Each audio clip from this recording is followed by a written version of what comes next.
Bonsoir à toutes et à tous, c'est un plaisir de vous retrouver ce mercredi. Mesdames et messieurs, depuis quelques jours, le visage de nos territoires change.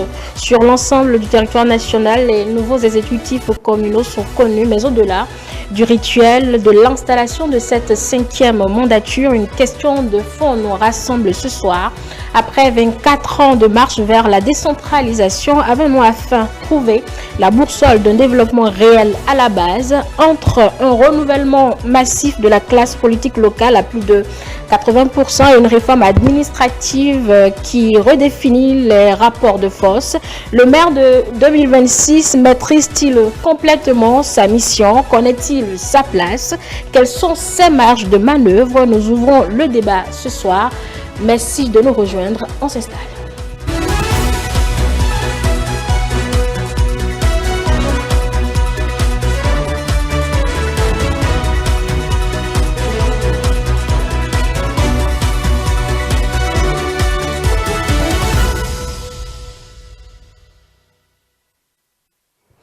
Je suis avec, comme d'habitude, mes invités de tous les mercredis. Bonsoir à vous, Joël Ataïgedegbe. Bonsoir Angèle, bonsoir à vos téléspectateurs. Bon mercredi des cendres et bon début de Ramadan. Merci beaucoup. Agapit Napoléon Africain, vous êtes... C'est sûr. Donc bonne période de pénitence, qu'on soit musulman ou catholique. Bonsoir à vous, Agapit Napoléon Africain. Bonsoir Angèle, bonsoir à tous les téléspectateurs. Période de pénitence. Bon, c'est l'auto-pénitence qu'on fait. Chacun se donne la pénitence qu'il veut. L'essentiel, c'est qu'à la descente, on puisse tirer quelque chose de potable. S'il n'y a pas de jeûne chez vous. Et surtout d'utile. Vous vous revendiquez souvent catholique et non, je ne me revendique pas. J'en suis un. Hein? Bon, non, c'est bon. Comme l'a dit Joël, un bon mercredi de cendre qui lance le début donc, du jeûne du carême chrétien et du jeûne musulman. Dans le début du mois de Ramadan, mais tant mieux. Ça montre que tu es unique et que voilà. Jean-Jean Agonou, toutes les voix, même là-bas, quoi. Bon, il fallait sortir celle-là. Bonsoir à vous, Jean-Jean Agonou. Je n'en sais rien. Et c'est entre vous deux. Bonsoir, Georges. Donc, j'ai la parole. Mon Dieu. Oui, Georges, vous avez la parole. Bonsoir, Angèle. Bonsoir, téléspectateurs. Et bonsoir, mes chers internautes. Et non.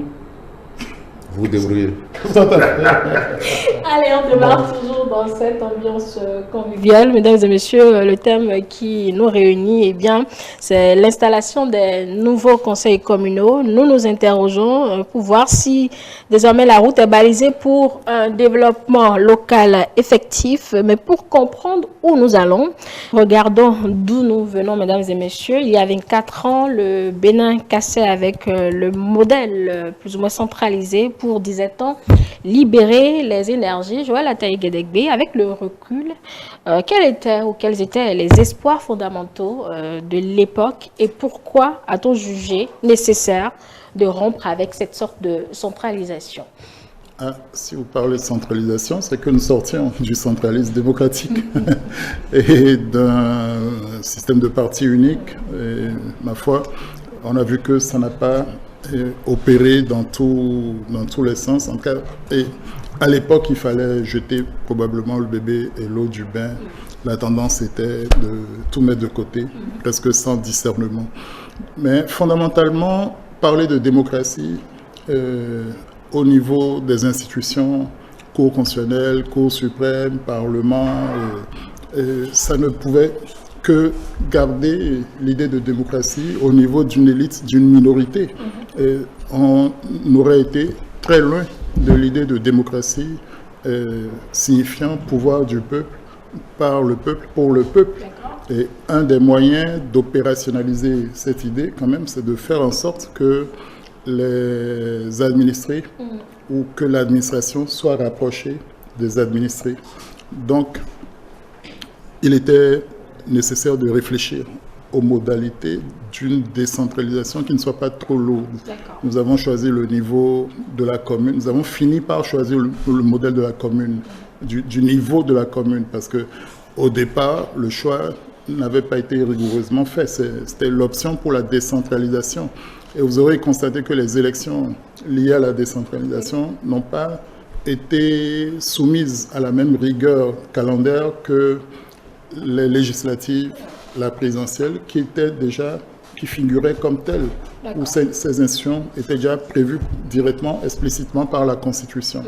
Il a fallu attendre à peu près 1997 pour que les lois aient été rédigées, qu'on ait convenu de tout ça à travers différents états généraux, séminaires, études, missions de la décentralisation, maison des collectivités locales. Donc il y a eu toute une préparation. Donc là, vous justifiez le niveau de mandature, en réalité, comparativement aux autres on a commencé exécutifs. En 2003. Voilà, les premiers conseils communaux ont été installés en 2003. Les premières élections ont eu lieu en décembre 2002, me semble-t-il. Il y a eu des seconds tours en 2003, d'où l'installation finale en 2003. Et donc, ayant choisi la commune comme niveau unique de décentralisation, c'était pour permettre aux collectivités locales de s'administrer par elles-mêmes à travers des conseils communaux élus. Donc on a des conseillers communaux, voire des conseillers municipaux quand c'est les municipalités, les villes à statut particulier. Et malgré ça, ça n'a pas empêché qu'on ait eu, même avant l'adoption de la Constitution du 11 décembre, voilà, elle a été votée le 2 décembre, mais je crois, et promulguée le 11 décembre 90. Dès le mois d'août, pendant la transition, il était crucial dans le maillage du territoire de procéder au renouvellement à la base. Donc, dans les quartiers, villages, on a organisé en premier lieu ces élections locales. Et de fil en aiguille, les partis aussi se sont constitués. Il me semble que c'était en août 90 d'abord. Donc c'était les prémices, c'est par là qu'on a ensemencé le système démocratique pour que de proche en proche, tout ça l'apprenne. Et nous en sommes là, avec des fortunes diverses. Justement. Il était dit que certaines communes devraient disparaître éventuellement si elles ne satisfaisaient pas à un minimum de conditions, mais les 77 communes sont restées l'héritage vivant de la période révolutionnaire qui les avait constituées en districts. Et ça, c'est un héritage qui n'a pas été effacé de la période révolutionnaire. Vous venez de le rappeler, l'objectif était le développement local, une certaine proximité des populations à la base avec leurs élus. À ce niveau-là, avec le temps, Joël Atay-Guédigué, diriez-vous que les fruits ont tenu la promesse des fleurs? Vous imaginez ma réponse? Oui, je l'imagine bien. Mais oui, non, très tôt, on a eu l'amertume de constater que des pratiques qu'on dénonçait, qu'on réprouvait au niveau central, se sont décentralisées. Et voilà. Notamment la corruption, certaines manières de gérer le pouvoir, de se comporter. Donc on n'a pas changé du jour au lendemain. Et les populations non plus ne se sont pas complètement appropriées les leviers de la décentralisation, notamment ceux de la participation, ceux par lesquels ils peuvent être connectés le plus directement possible avec l'exécutif de la mairie que sont le maire, les chefs d'arrondissement, enfin le maire, ses adjoints et les chefs d'arrondissement. Eux, ils constituent le gouvernement des communes en réalité. Et bon, on n'a pas su en faire le meilleur usage possible. Ces exécutifs se sont souvent transformés en potentats et en gens déliés de toute obligation de résultat. Et finalement de tout respect pour la misère et les besoins à la base de leur population. Tous les maires, les chefs d'arrondissement avaient l'obligation de résider dans leur commune une fois élus. Et combien ont simplement déféré à cela? Ça montre le mépris que beaucoup avaient en réalité pour les populations à la base, à telle enseigne qui n'ont pas épousé sérieusement leur cause. Et ne pouvait pas être à l'image de ce maire ou du maire debout, se réveillant au petit matin, se baladant dans la ville pour prendre la température, voir ce qui ne va pas, donner les inflexions qu'il faut ou les instructions qu'il faut. De très loin, on n'a pas su transformer ça. Et même s'il y a eu par endroit quelques initiatives louables. Rapide appelons Bafouécan, ces limites que Joël Atey vient d'évoquer sont du fait de qui ou de quoi? De ceux qui ont initié la décentralisation ou de ceux qui l'ont mise en œuvre? D'abord, c'est ceux qui l'ont initié qui l'ont mise en œuvre. Des acteurs sont disons que à la conférence nationale, on a évoqué la question. Mais comme l'a dit Joël, on a jeté le bébé avec l'eau du bain. Il y avait déjà une bonne expérience de décentralisation sous la Révolution qu'on aurait pu analyser.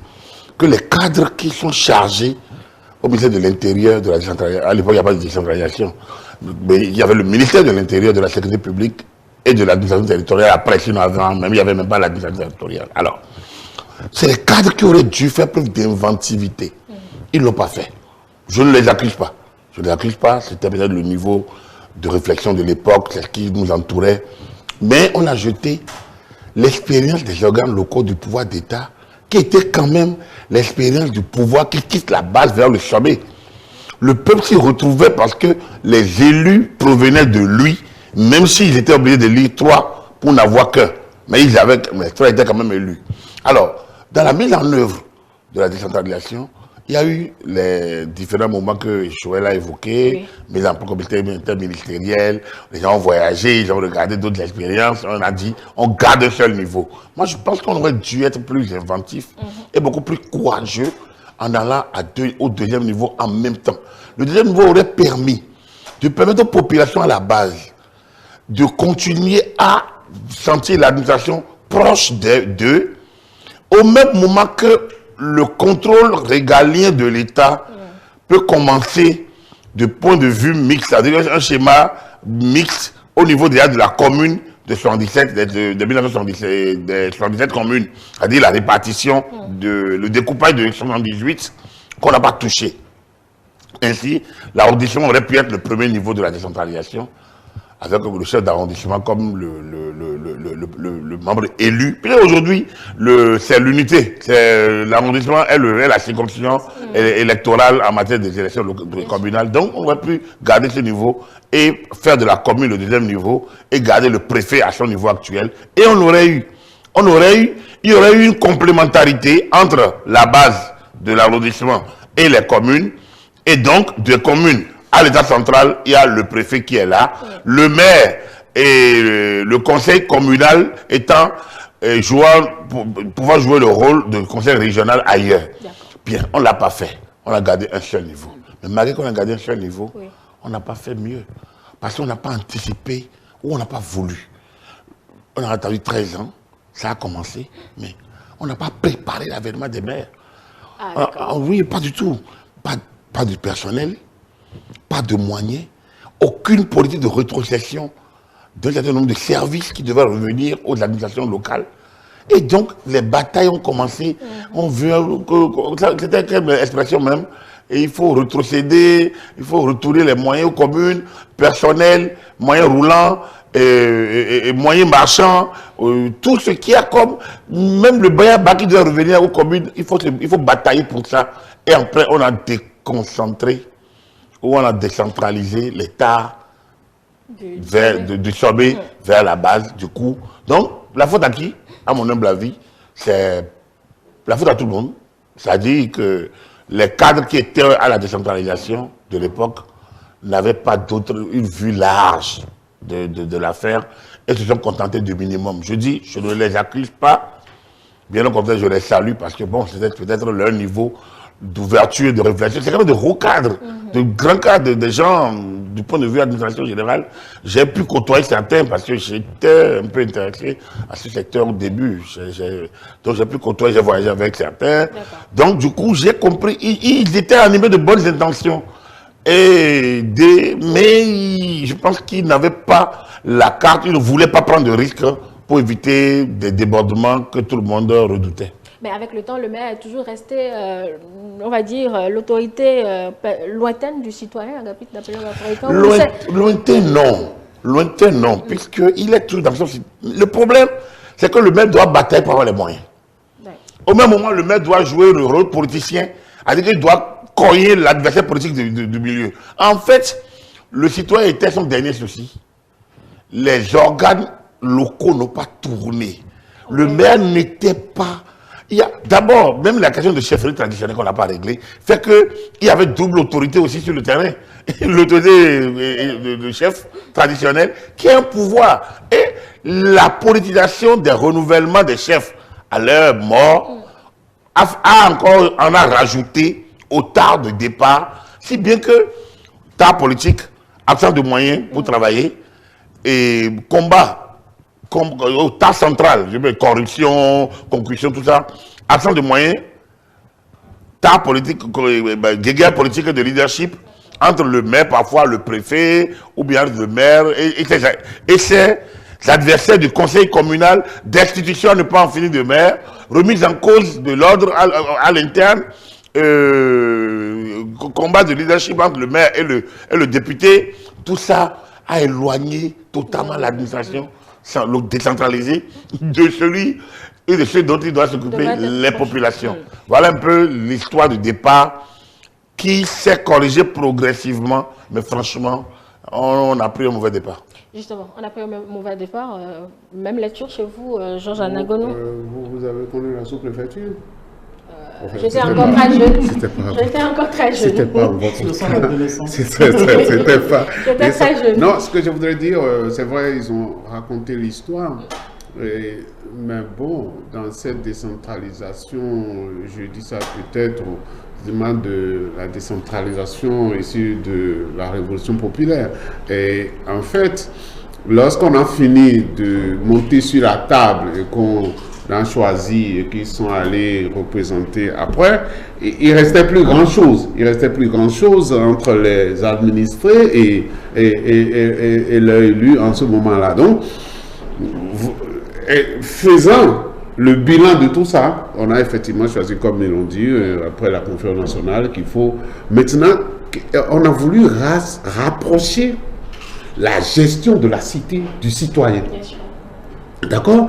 Et je ne sais pas si c'est l'administration qui a fait ça. On a fait croire aux populations que c'est ça qui va leur permettre de se développer. De sorte que les populations se sont dit, ah, le maire est venu, il a les moyens pour nous développer. Et nous développer. C'est le milieu, c'est tout ce que moi je me rappelle. Lorsque le cimetière n'est pas déblayé, on accuse le maire. On accuse le maire. Et aujourd'hui, encore plus des gens de raison parce que dans ces milieux, vous pouvez, si vous voulez enterrer, la mairie est là. C'est-à-dire que quand vous avez perdu quelqu'un, vous voulez enterrer, la mairie est là. Quand vous voulez mettre les bâches, la mairie est là. Et moi, j'entendais des jeunes qui disaient, ah bon, d'accord, comme ils ont choisi celui-là, quand on va mettre les bâches, on ne veut même plus les voir venir réclamer les sous. Or, eux, ils voyaient dans ce qu'on collecte là, ils croyaient que c'était les moyens suffisants pour pouvoir développer le milieu. D'accord? Et comme je vous le disais, vous passez à côté du cimetière, le cimetière est dans la brousse. Or, on a rapproché l'administration de l'administré. On leur a rapproché la gestion de leur cité, celui qui peut leur permettre. Et par moment, dans ces milieux-là, j'aime bien cette image-là. Vous vous rappelez quand on a touché des mousseaux aux gens là? C'était au sous-préfet. Et donc, ça sortait du décor en fait. C'est-à-dire, vous rentrez dans la commune, vous voyez que la misère, et vous voyez le sous-préfet avec un mousseau. Un moteur Mercedes. C'était ça? Oui. C'était vécu sud-africain, non? Non, sud-coréen. Sud-coréen, mais un moteur Mercedes. Bon, ok. C'était quand même... Mais après, aujourd'hui, je pense, là, depuis 2016, on a certainement pensé à une redynamisation de l'action publique à ce niveau-là, et qu'on s'est dit...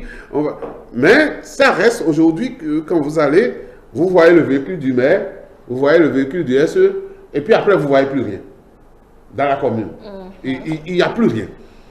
Et donc, les moyens pour pouvoir assurer le développement, vous allez demander aux citoyens aujourd'hui, il vous dira, Talon, enfin, pour ceux qui font cela, Talon nous a fait ceci, ou Talon ne nous a rien fait, parce qu'il estime que dans son milieu, rien n'a changé en fait. Et là, il n'est pas en train de dire, le maire ne nous a rien fait. Je ne sais pas si vous comprenez ce que je dis. Parce qu'un côté, lorsqu'on a fait la décentralisation et qu'on a ramené le pouvoir au niveau de la mairie, c'était pour que la mairie puisse assurer la gestion de la commune et par conséquent faire développer la commune. Oui. Mais est-ce que les moyens ont suivi? Vous vous rappelez l'histoire des fonds PADEC? Les fonds FADEC, on a dit qu'on a détourné plus qu'on a construit avec, je ne sais pas. Et quand, en 2016, quand le président Talon est venu, il a voulu mettre fin à ces choses-là pour mettre beaucoup plus de gestion. Et je pense que c'est ce qui a amené l'histoire des SE et tout ça aujourd'hui dans les communes. C'est pour dire, je voudrais qu'on vienne maintenant, aujourd'hui, quand on a fini de faire l'histoire, à quoi sert le conseil communal aujourd'hui dans une ville? Et je ne reste pas à Cotonou, je ne reste pas à Caravi. Je descends dans les milieux, dans les zones rurales, pour aller voir quel est le rapport entre le citoyen et le maire. Quel est le rapport entre le citoyen, quelle est la vision, comment est-ce que le citoyen regarde le conseil communal? Comment est-ce que le citoyen regarde le maire? Est-ce qu'il le regarde comme le seul responsable de sa misère? Ou est-ce qu'il regarde au-delà de lui, il regarde le pouvoir central? Parce qu'en réalité, ce qu'on a voulu et ce qu'on lui a dit, que la décentralisation, ramener le pouvoir auprès de lui, va permettre de ramener la gestion à ses côtés et qu'il puisse avoir un œil là-dessus. Et s'assurer effectivement le développement. Si le résultat n'est pas au rendez-vous, eh bien, le citoyen ne va plus croire à tout système que vous aimez. Vous voyez? Donc, je voudrais dire, est-ce que l'historique que mes amis ont eu à faire et ce qui se passe après, est-ce qu'il y a vraiment une différence pour qu'on puisse dire, ah bien, aujourd'hui, bon, voilà, avec les réformes qui sont arrivées, avec l'arrivée des SE, tout ça, est-ce que maintenant la gestion de la commune, de la cité a changé? Ça, c'est la grande question que moi, je peux encore me poser aujourd'hui. C'est moi qui vais la poser d'ailleurs, rassurez-vous, Georges Anagono. Je vais commencer peut-être par vous, Agapit Napoléon Mafrican. Vous venez avec M. Ataï Guédégbé de rappeler les tâtonnements, comment on a commencé, etc. Quelques années plus tard, on a initié cette réforme justement de l'administration territoriale dans la pratique fait déjà, on va dire, 3 ans d'expérimentation. Mais est-ce que pour autant, nos communes se portent mieux? Bien sûr. Mais quand nous l'autoflagellons pas, même de 2002 à 2016, ça a tourné. Ça a tourné. On n'était pas dans un système centralisé. Dès que la décentralisation a commencé, elle a évolué avec ces tâtonnements. On a dit ce qu'on aurait peut-être pu faire. Peut-être que vous l'avez posé la question. Sinon, si on fait un bilan de 2002 à 2015-2016, on ne peut pas dire que tout était totalement négatif. Le pouvoir est resté au bas. En 90, le pouvoir était déjà proche des administrés. Parce que, c'est quoi le pouvoir? C'est les actes d'état civil. C'est d'abord ça. Naissance, déclaration de la naissance, carte d'identité, déclaration de mort, autorisation de décès, autorisation d'enterrement. C'est ces actes d'état civil qui montrent que le pouvoir est proche de vous. Et c'était là. Le district, à l'époque, à Porte-Novo, il y avait 3 districts. C'est ça les 3 arrondissements d'aujourd'hui. Il y avait 6 districts à Cotonou. On a aujourd'hui 12 arrondissements. Donc le district était on a 13, autant pour moi. Le district était proche. Donc, si vous avez une date à poser, vous irez au district. Quand vous quittez le niveau district, vous avez les communes qui sont aujourd'hui un peu pour les arrondissements d'aujourd'hui. Donc, vous avez un district. Les maires, voilà. On les appelait les maires de communes. Communes de Babanou, communes de ici, de Afriqueté, communes de ici. C'est des communes qui étaient un peu comme des arrondissements d'aujourd'hui. Donc les populations avaient déjà ça en 90.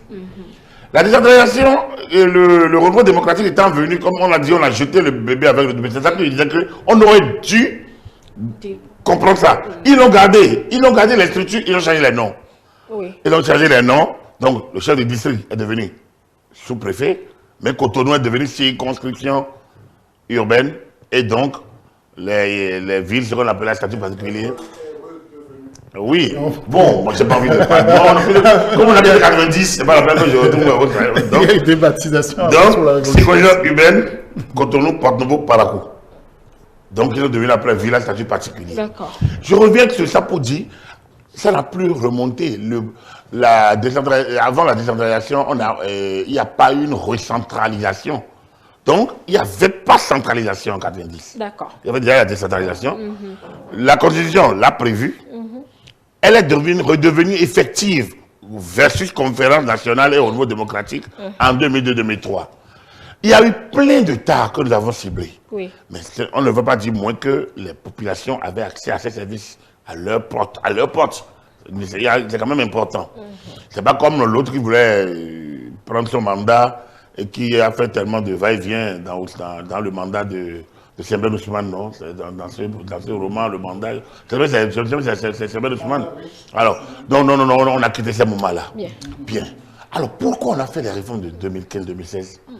Pas pour rapprocher les administrations. C'est fait. C'est fait et il n'y a pas mieux aujourd'hui qu'hier. C'est comme ça. Les arrondissements sont là. Les quartiers de ville et villages sont là. Quand vous voulez une acte d'état civil, vous allez chez le chef de quartier de ville et globalement, vous l'avez. D'accord. Bien. La réforme, c'est pour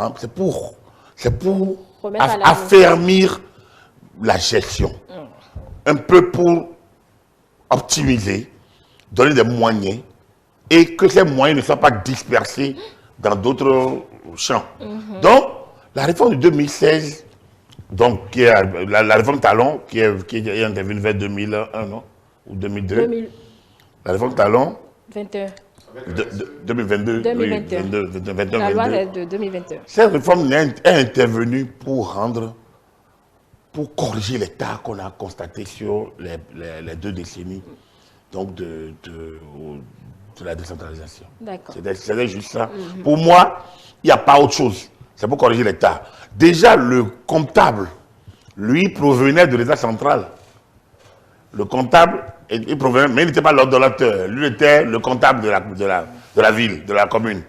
Maintenant, on a amené un autre administratif pour être l'ordonnateur. Donc, on a dissocié le rôle politique, la fonction politique de la fonction exécutive.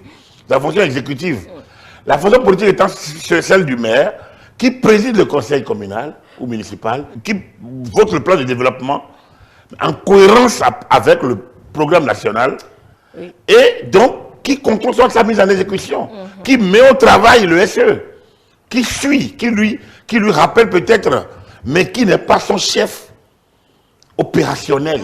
L'autre a un cahier de charge, il a un budget, il est l'ordonnateur du budget et lui, il déroule, mais sous l'autorité du maire. Et il y a d'autres conseils, il y a des organes de contrôle, de validation, d'arbitrage.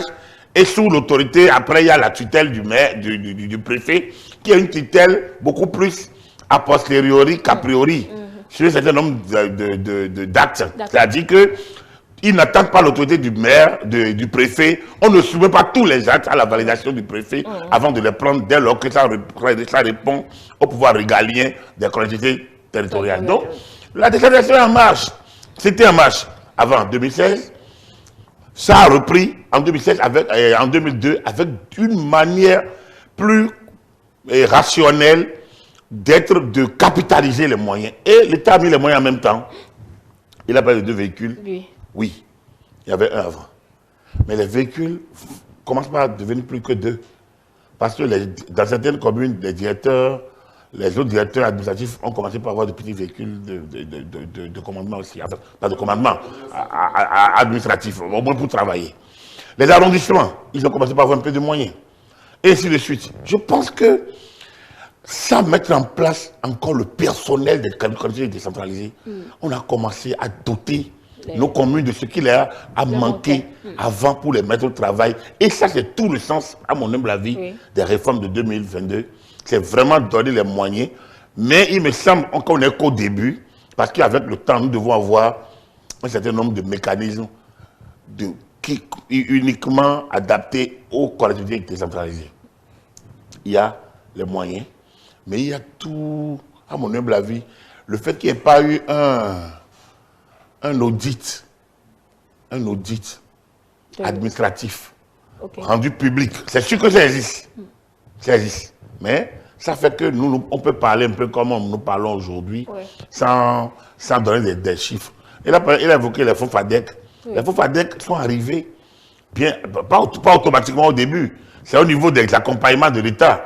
Et les fonds FADEC ont quand même servi à beaucoup de communes de se doter de nouveaux bâtiments, de se doter d'écoles, de se doter de latrines, des éléments, de se doter de beaucoup de services. Et les fonds n'ont pas été détournés partout. Il y a des endroits où ça a été détourné. Il y a eu un audit, il y a eu une mission parlementaire de Sonago, je pense que c'était en 2013-2014, qui a quand même fait le bilan, qui a montré que les fonds ont servi quelque part à... circuler entièrement. C'est un rapport qu'on a vite fait de mettre sous le boisseau. Oui. Parce pour éviter le scandale? Non, parce qu'une partie de ces fonds a servi aux marches, aux célèbres marches de l'époque. Donc, et ça c'est l'autre côté politique qu'on a. En réalité, quand les députés ont fini de faire leur travail, ils ont gardé le rapport tranquillement, ils l'ont plus utilisé comme... Mais... Bon, on l'a transformé aujourd'hui en FIC. L'un dans l'autre, l'option, un volet, un niveau de la décentralisation a fait son petit problème de chemin. C'est ça que nous avons choisi. À mon humble avis, c'est notre tort. C'est notre tort, ça, de l'avoir choisi qu'un seul niveau, qui veut que nous tournons autour de ça, comme si on n'avait que ça à faire. L'intercommunalité qui aurait pu, n'a pas fonctionné non plus. On a beaucoup plus parlé des associations, donc des communes, qui ont eu beaucoup de financement quand même au niveau des partenaires techniques. Mais je pense que l'intercommunalité et la coopération décentralisée auraient pu fonctionner autrement que les jumelages, on a déjà connu, mais quelles sont les options, qu'est-ce que les villes ont gagné, qu'est-ce que nous avons nous apporté aux autres villes. On n'a pas vu tout ça là. En fait, il y a beaucoup de questions qui sont restées en suspens, mais l'État a commencé par mettre de l'ordre en regardant, en sortant les moyens, mais en disant mes moyens vont être utilisés par des cadres qui relèvent directement de l'autorité administrative centrale, à charge à lui, à charge au maire de le mettre au travail, de le suivre, à la limite même de le tirer au champ et de le nommer par acte de maire, mais après le laisser tranquillement faire son travail comme le comptable le faisait depuis. Joël Ataï-Guédégbé, tel que nous évoluons, que nous venons de rappeler, avec cette nouvelle réforme, y a-t-il encore peut-être des réglages à faire ou des choses à corriger pour que l'ordre établi reste maintenant afin que nos communautés puissent être mieux assises? Il y a beaucoup d'ajustements à faire. Avant même ça, il y a l'appropriation, simplement, la compréhension des rôles par les uns et les autres. La réforme des SE, des sécurités exécutives, a pu surprendre les maires qui étaient en fonction, a pu dérouter plus d'un. Mais aujourd'hui, avec les nouveaux conseils communaux, a priori, c'est en connaissance de cause. Vous venez avec ce dispositif déjà établi. Vous ne pouvez pas plaider l'ignorance ou la surprise. Et donc, chacun doit pouvoir se pénétrer de ça. Et puis, on va avoir désormais quelques nouveaux maires qui vont devoir faire avec des secrétaires exécutifs déjà en place. C'est une autre alchimie. C'était le contraire avant. Oui. Peut-être que ça va mieux fonctionner. Qui sait? Peut-être qu'on aura encore d'autres formes de conflits de compétences. Pour en finir avec les SE, je crois que c'était la volonté de régler les questions de gestion. Mais la décentralisation, à l'origine, c'est une option politique. C'est une option politique. Et c'est là que la réforme a manqué de pédagogie. Parce que le maire est parallèlement aux membres du gouvernement, enfin lui, il est même élu par rapport au ministre. Il a une légitimité démocratique. Le maire est censé être le gouvernement, l'exécutif de la commune. À travers le mécanisme des SE, il est dépossédé. Et ce qui est une forme d'injustice ou d'hérésie par rapport à un ministre qui est ordonnateur, lui, de son budget. Le maire est complètement amputé de ce point de vue-là. Et il faut qu'il accepte. Au fond, le maire est nié comme exécutif désormais. Et les SE portent bien leur nom. On dit secrétaire exécutif. Il faut se convaincre définitivement que c'est eux l'exécutif de la commune. Le maire doit pouvoir se contenter plutôt d'un rôle d'orientation politique qui met les moyens à disposition. Un peu comme le Parlement, l'Assemblée nationale, qui accorde le budget au gouvernement. Et une fois qu'on a viré ça que de ce côté, enfin qu'on a pu se convaincre de ça, que les partages de rôles sont à peu près bien compris, il ne doit plus avoir d'excuses de ce côté. L'État lui-même s'est convaincu de transférer davantage de compétences, de moyens. Les compétences étaient déjà définies par la loi.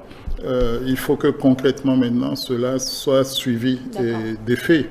Il y a un nouveau maire à Cotonou qui a pu tirer son épingle du jeu quand il était au gouvernement comme ministre de l'Urbanisme et de l'Environnement, en intégrant les exigences de la décentralisation avant que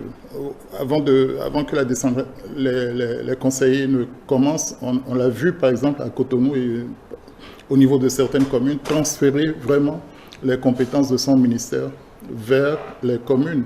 Et donc, on a besoin à divers niveaux. Vous voyez, en ce moment déjà, un seul ou très peu par rapport au reste du gouvernement qui était pénétré des exigences même de la décentralisation. Donc ça, c'est des conditions sine qua non. On parle de plus en plus de vision 2060, de plans décennaux. On parlait de plans de développement de la commune. Il faut des outils de pilotage. Il faut notamment une planification. Il va falloir reprendre et revisiter ces plans qui, a priori, étaient censés aussi associer, étaient censés être participatifs. Mais on n'a pas toujours pu le faire. On n'avait pas la technique, le savoir-faire. Parfois, on a rêvé dans tous les sens, en voulant ci et ça pour la commune, en pensant que la coopération décentralisée allait tout amener comme par enchantement. Et 25 ans après, on déchante quand même. Et puis, il faut revenir à la réalité. Il faut voir ce qu'il est possible de lever comme taxe et comment convaincre les populations que leurs impôts contribuent, oui, à leur bien-être et pour qu'ils soient aussi en mesure d'exiger davantage de services, de prestations dignes de ce nom de leur commune. Voilà un peu ce que je pourrais dire.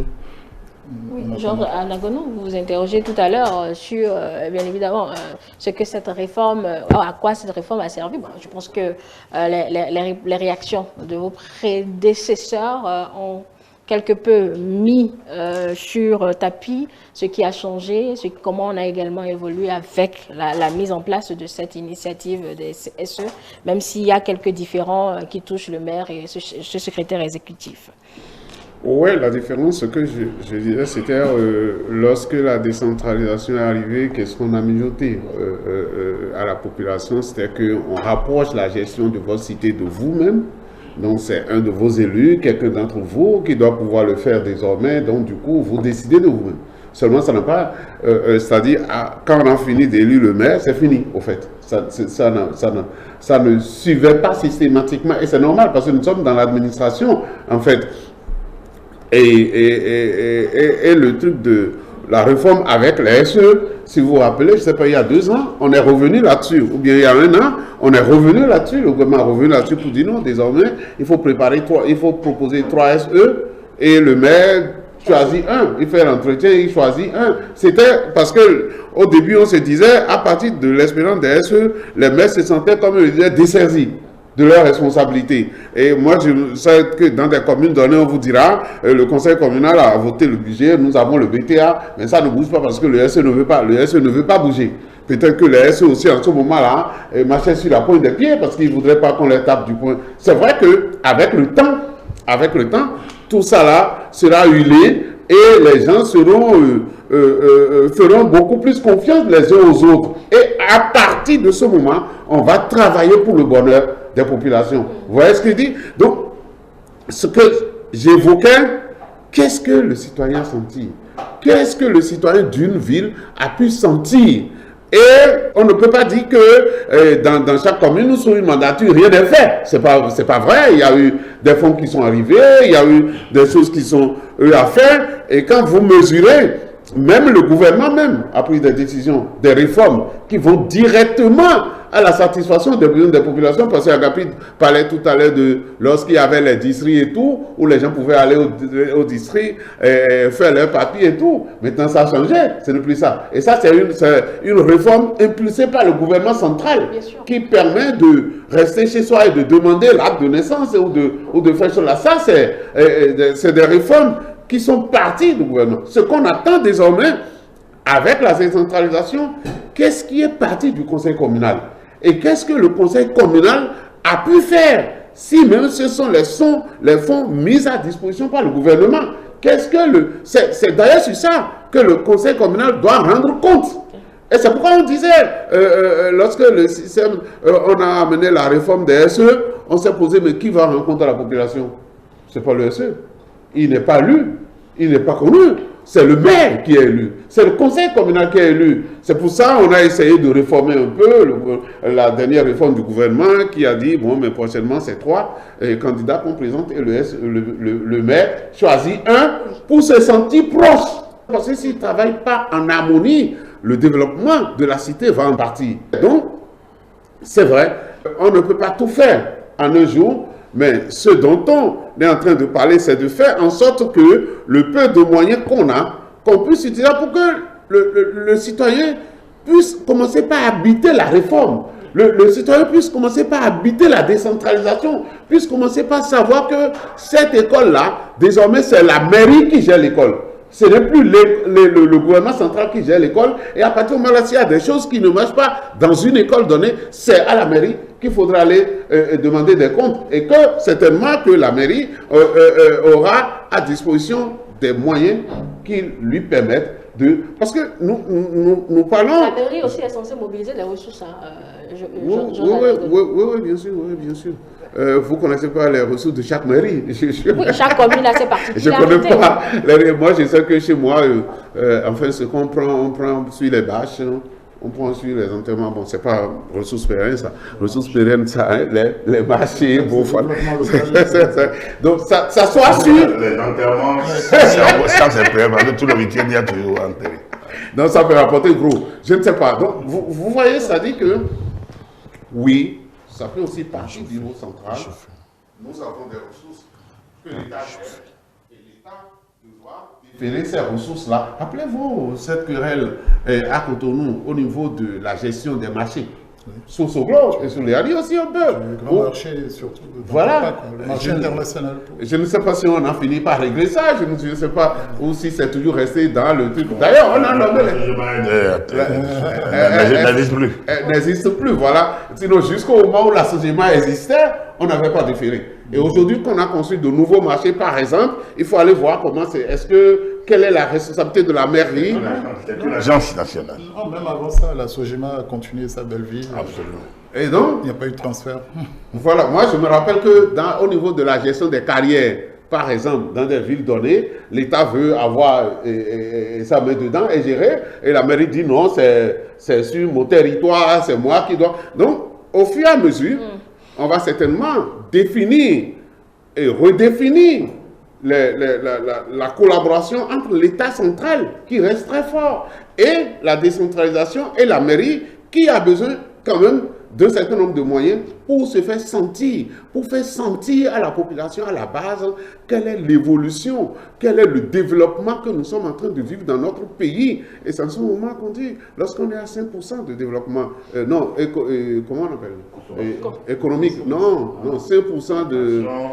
5% croissance économique, voilà, croissance économique. Comment on fait pour que le citoyen à la base, voilà, on va vers les 7%. Comment on fait pour que le citoyen à la base puisse sentir qu'un travail qui se fait au niveau central a des retombées sur lui directement?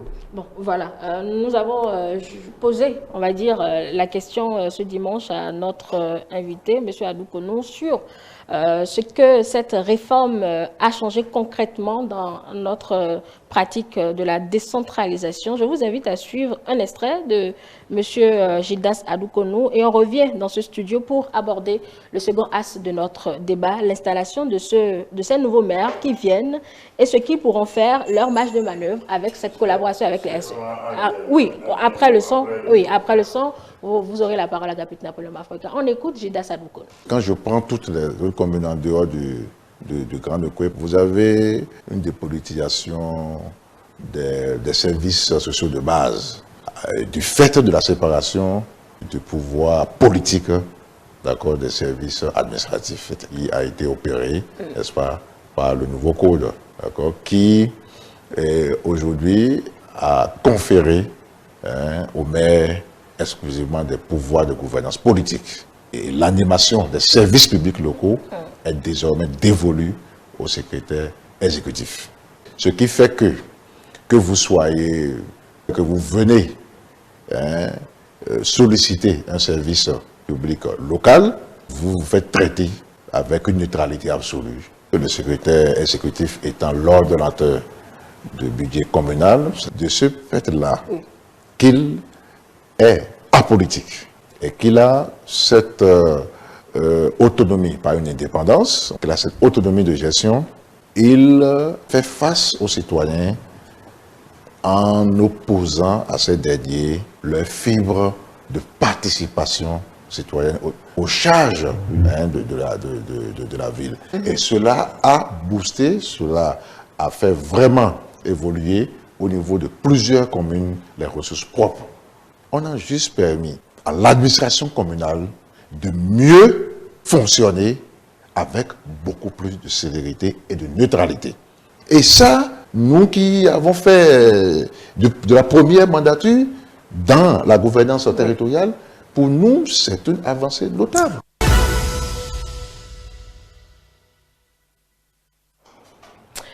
Voilà donc ce que la réforme a changé dans l'administration locale. Monsieur Adoukonou, qui est un secrétaire ou un ancien secrétaire général de commune. Agapit Napoléon Bafouégan, Joël le disait, plein de nouveaux maires sont venus avec cette nouveauté. Comment faire pour que leur inexpérience, je vais le dire comme ça, ne nous replonge pas peut-être dans les conflits inutiles, ou pensez-vous que les réajustements qui ont été faits sont suffisants pour régler la question de cohabitation avec les SEC? Cela nous permet d'entrer dans notre seconde phase. En fait, je voulais intervenir avant son intervention. Oui, et je vous ai promis que vous allez le faire. Un très bon administrateur, hein, quand vous l'écoutez, il est plein dans son affaire, donc rien à dire là-dessus. Mais c'est vrai que moi j'ai vécu d'autres expériences, même plus jeune, j'ai vu faire. Et les limites de ces administrateurs-là, les limites d'un État moderne, dans une démocratie libérale, dans un environnement de laxisme ambiant, de manque de rigueur, c'est cela qu'on nous vend. Qu'en réalité, sous le PPB, on a vu des CD, instituteurs, gendarmes, donc des gens qui n'étaient pas outillés pour la gestion administrative. Ils ne sont pas des administrateurs. Et pourtant, ont tenu, ont géré les procédures, ont géré les finances avec rigueur.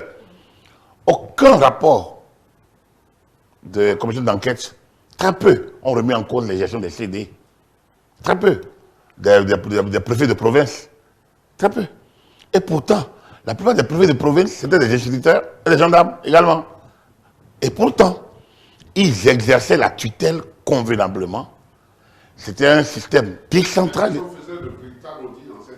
Vous pensez que ce n'est qu'en Calvinisme? Quand j'étais au collège, il y a un préfet qui chaque fois on tuait nos brebis. Vous pensez que c'est en Calvinisme que le corps des inspecteurs de finances est né?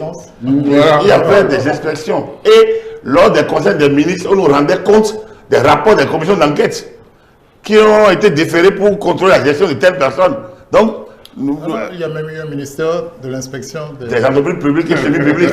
Voilà. Et je pense que J.C. Yindou est passé par là, et Aboudou Sali aussi est passé par là. Le colonel Dassi, qui est intendant militaire. Qui est passé ministre des Finances. Donc, ce que vous êtes démontré. Je voulais dire qu'il était intendant militaire. Enfin, ce que vous êtes démontré, c'est que on a connu une période révolutionnaire où ça a fonctionné. Pourquoi sous l'État central, sous l'État moderne de démocratie, ça n'a pas fonctionné?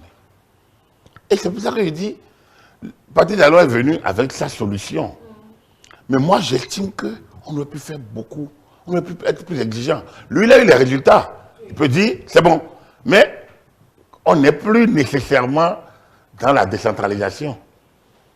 On n'est plus nécessairement dans la décentralisation. C'est-à-dire, on s'accommode. Ça fonctionne, c'est bien.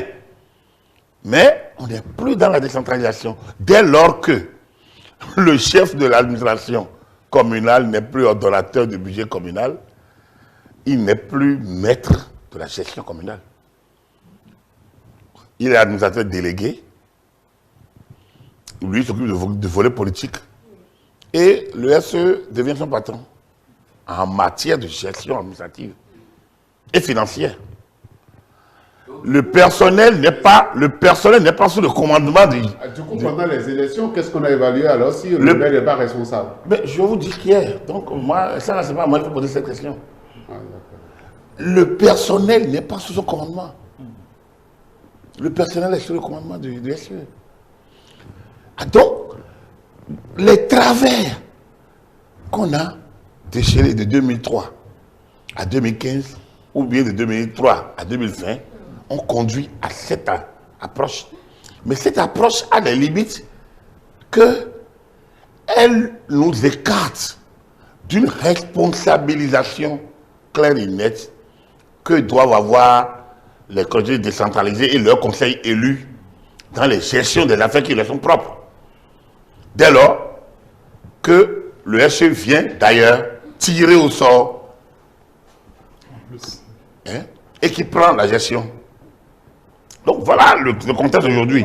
Moi, j'estime que c'était une solution, ça aurait pu être une solution ad hoc pour un problème à gérer, mais que la réflexion doit se poursuivre parce que j'estime qu'on n'est plus en décentralisation.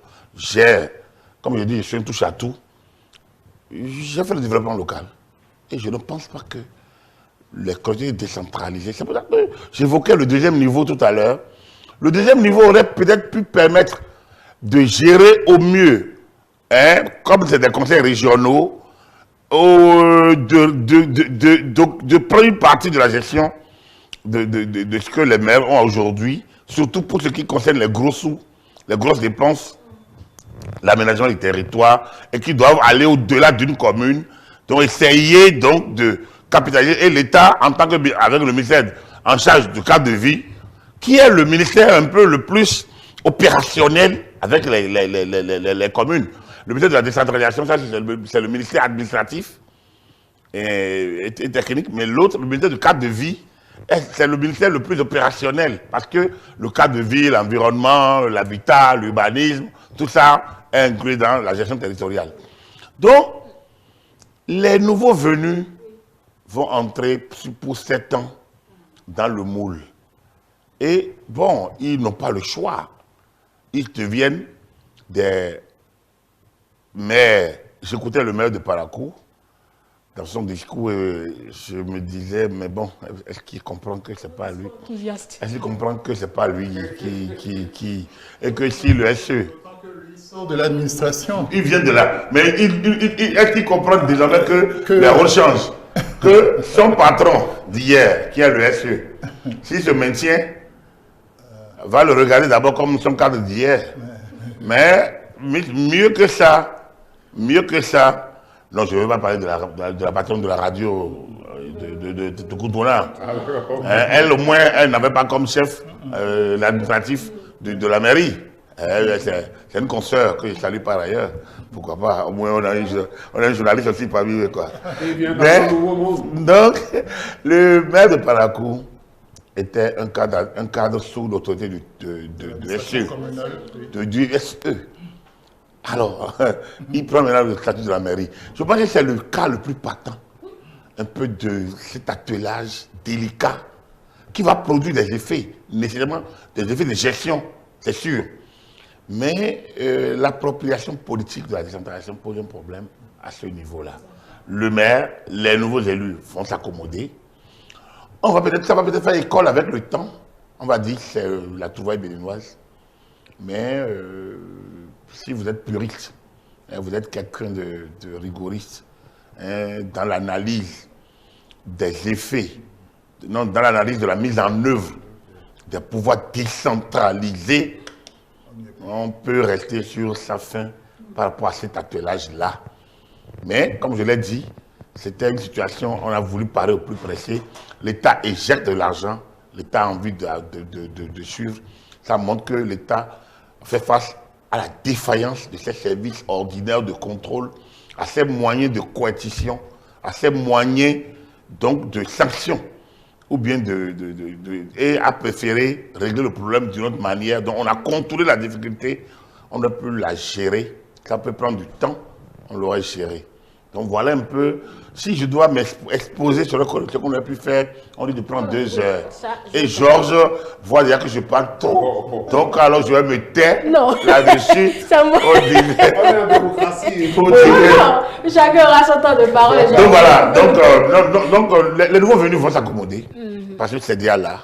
L'acteur, il n'est pas mauvais, mais il ne répond pas à l'exigence vraiment de transfert disons, de compétences en matière de la mise en œuvre effective de la décentralisation. Pour le comptable, on peut comprendre, mais franchement, que le maire ne soit pas chef de l'administration, ça pose quand même un problème. Mais c'est déjà acté, c'est fonctionnel.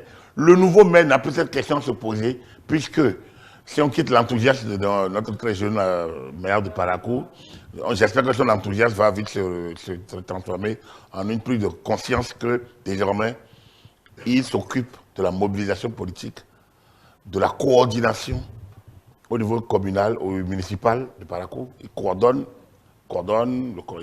il préside le conseil municipal, il coordonne, il rappelle un certain nombre de choses habilement au SE, il le suit, mais il n'est pas sa tutelle, il n'est pas sa hiérarchie directe. Même non, il n'est pas sa hiérarchie fonctionnelle, je veux dire. Il n'est pas sa hiérarchie fonctionnelle. Et au-dessus de les deux, il y a un préfet qui peut aussi choisir son camp et jouer au trouble fait. Je ne parle pas de celui qui est là, lui, il a démontré son professionnalisme comme beaucoup des préfets qu'on a aujourd'hui, mais il peut y en avoir d'autres qui peuvent aussi utiliser un peu la bipolarisation à ce niveau pour pouvoir jouer à des troubles faits. On va aborder dans notre dernière partie tout à l'heure les marges de manœuvre justement pour ces nouveaux venus, mais consacrant une dizaine de minutes, si vous le voulez bien, à ces nouvelles têtes qui ont été installées, en tout cas au niveau de ces exécutifs communaux. Joël Ataï-Guédégbé, j'évoquais le taux de renouvellement justement au niveau des têtes des mairies. Cela vous inspire quoi concrètement, ce renouvellement systématique, non forcément expliqué par ces formations politiques, d'où viennent ces élus? C'est un des travaux avec lesquels on fait, puisque les gens ont été désignés à partir de leur parti, dès lors que les 10 partis avaient la majorité au conseil communal. Donc c'est un aménagement de la loi. On parlait un peu de la dénaturation de l'idée de décentralisation, qui signifie aussi d'abord administration des populations par elles-mêmes à travers les gens qu'elles ont élus. Bon, il y a de la désignation qui intervient. Elle aurait pu intervenir beaucoup plus en amont et être annoncée comme telle en termes de prévisibilité pour l'électeur qui aurait su pour qui il vote ou pour qui il ne voudrait pas voter. Bon, donc ça, c'est pour une autre fois. Mais en attendant, les gens sont là et beaucoup de nouveaux sont là et devraient aussi comprendre qu'ils ont des marges de manœuvre assez limitées. On leur demande de représenter les intérêts du parti et dans une certaine mesure ceux de la population qui les a élus globalement, je l'espère, pour assurer un minimum de services aux populations et aider leur localité à amorcer la spirale du développement local et à aider beaucoup plus ceux qui créent la richesse, les entrepreneurs, à entretenir un tissu favorable à l'économie décentralisée, au développement local. Donc il faut toute une synergie, il faut avoir un certain sens d'initiative, mais en même temps de la mesure pour ne pas trop embrasser. Il y a la part qu'il faut faire à la pédagogie, à l'appropriation, à la participation, en faisant autant que faire se peut. En cas, la loi offre beaucoup de dispositifs ou de possibilités en la matière pour continuer de faire l'effort d'associer les populations, qu'elles comprennent que c'est pour elles que ça se fait. Au minimum, il y a le droit d'associer, de participer aux conseils communaux, d'assister, et non de participer aux délibérations publiques, de demander copie de tout ça. Il y a un certain nombre de leviers de ce genre-là. Il y a des possibilités qui vont être mises en place par le biais de la déconcentration de l'administration. On parlait tout à l'heure des progrès qu'on a faits en matière d'état civil. L'ANIP est en train de transférer auprès des communes des embryons ou des détachements de ce type-là. Il faut que ça joue pleinement pour que, au moins à ce niveau-là, même les réformes qui ont fait que les chefs quartiers sont dessaisis de certains certificats, enfin que tout ça la trouve. Oui.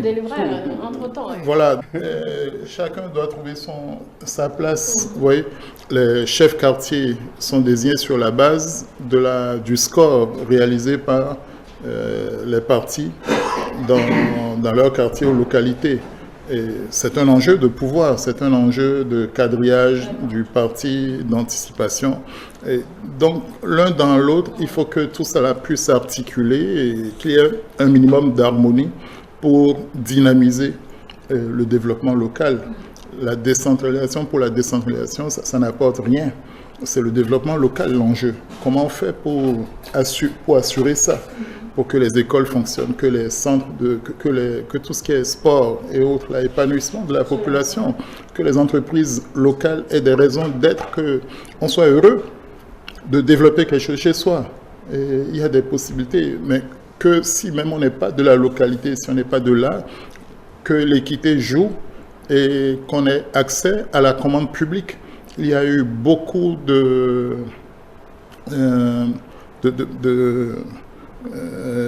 d'abus dans la passation des marchés publics. C'est quand même de la dépense publique au nom des populations. Et parfois, les fautes de gestion, et d'ailleurs, elles ne vont pas cesser.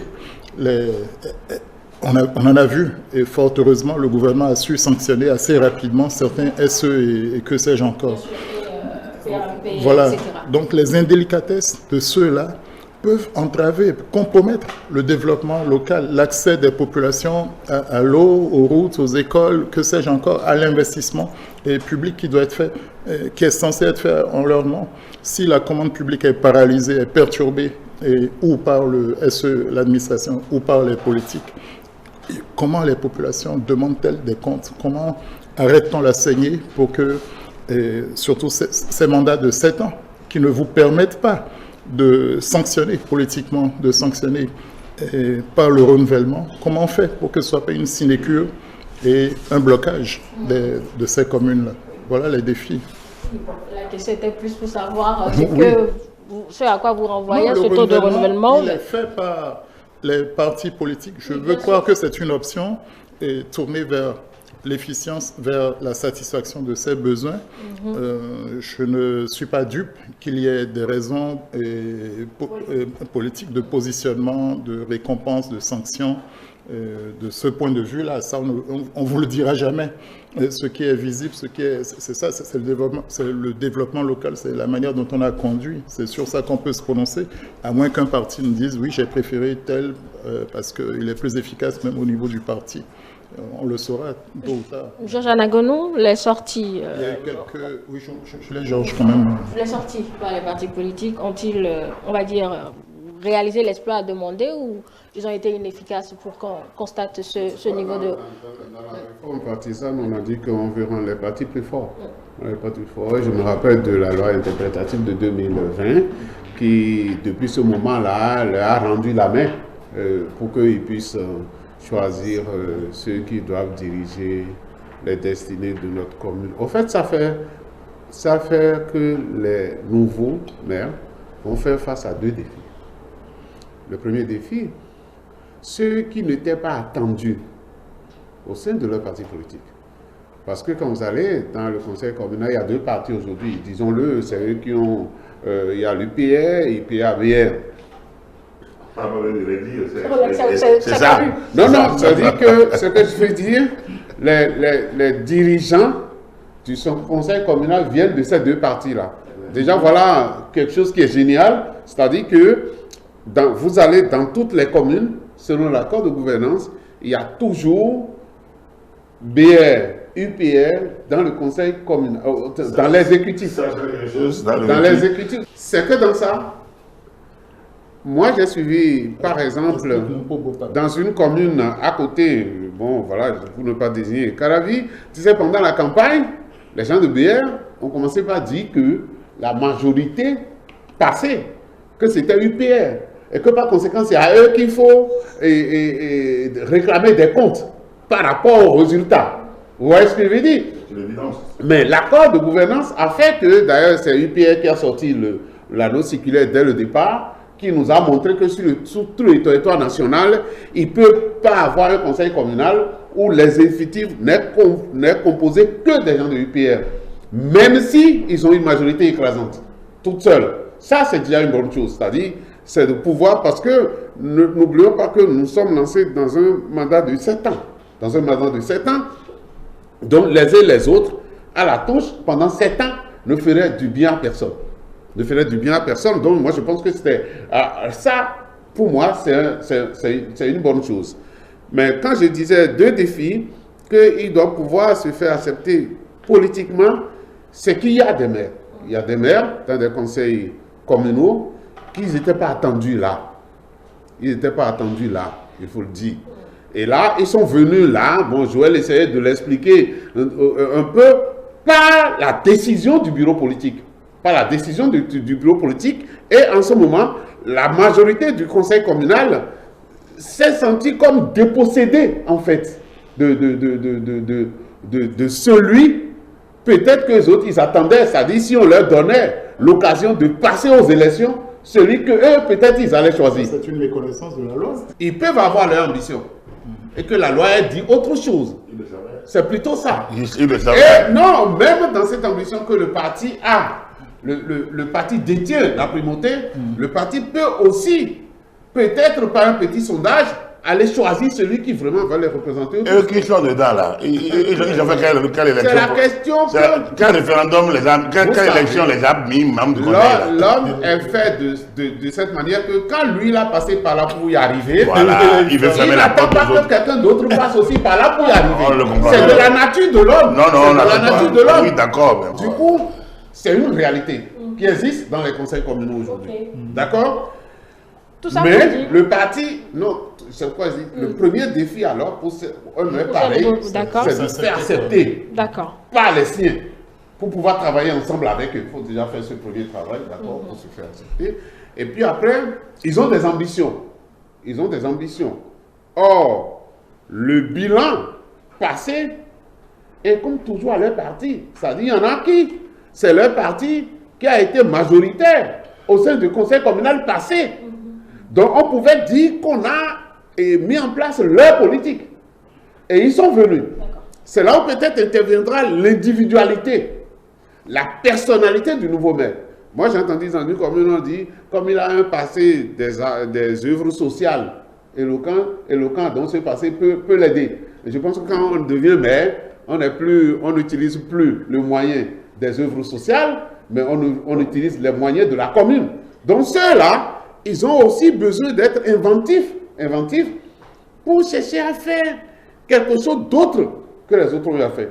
Ils ont peut-être une chance, c'est que le système de SE est en train de faire son bonhomme de chemin et que désormais chacun est en train de savoir par où il faut passer. Donc on ne reprend plus à zéro. On doit pouvoir continuer, mais pour moi, ces 2 défis-là attendent les nouveaux maires élus. Mais après, comme il le dit, la réforme est là. On ne va pas dire au gouvernement à chaque mandat de conseil communal de changer de réforme non plus. Donc les réformes sont là, sont déjà en place. Donc ils vont devoir se cadrer dedans. Et attendre les moyens venant du gouvernement et attendre aussi leur efficacité en complicité avec le SE pour pouvoir gérer les ressources de la commune. Peut-être que on aurait une autre réponse avec vous, Agapit Napoléon Baforican. Je parlais de ce nouveau visage, purge une volonté de professionnalisation, c'était la question. Non, le maire n'est pas professionnel, il n'y a aucune volonté, c'est politique. Ces choix sont politiques, sont dictés par la vision du parti, par les affinités aussi.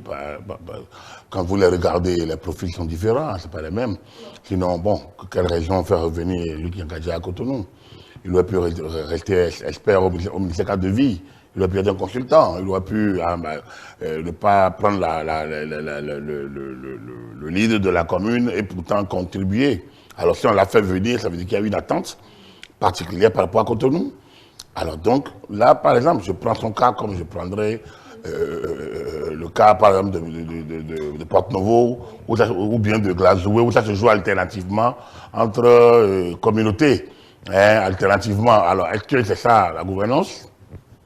Là aussi. Donc, on est dans des réalités. C'est pour une efficacité de la gouvernance. Oui, on est dans des réalités qui, disons, ne sont pas nécessairement scientifiques, mais qui s'imposent. C'est pour ça que je parle que de politique, je parle de notions politiques. Donc, professionnalisation, non. Le moule est là, ils vont se mettre dedans. Donc, c'est là que je ne suis pas d'accord quand je parle des maires qui ne sont pas attendus. Attendus par qui? Dès lors qu'on n'a pas fait l'option qu'on connaisse le maire avant.